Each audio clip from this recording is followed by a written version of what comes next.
We are worried that this thing could blow. Fear. That's what Michael Renner and his wife felt when he was diagnosed with an abdominal aortic aneurysm.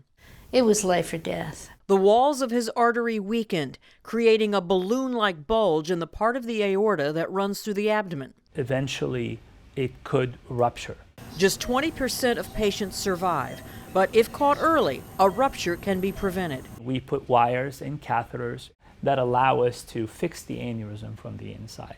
Getting the graft in place can be difficult. UC San Diego vascular surgeon Mahmoud Malas is now using this same technology in your smartphone to create personalized real-time maps that help him navigate during surgery. It uses like facial recognition on the phone, and it creates that 3D reconstruction and overlay it right there in the operating room. A CT scan taken before surgery is combined with an X-ray taken during surgery, creating a 3D model that shows where the grafts need to go.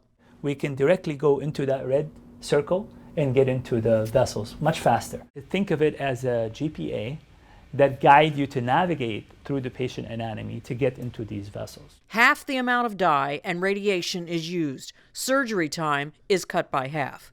As for Michael, doctors were able to graft his aneurysm before it caused any problems. Basically, it's a new lease on life.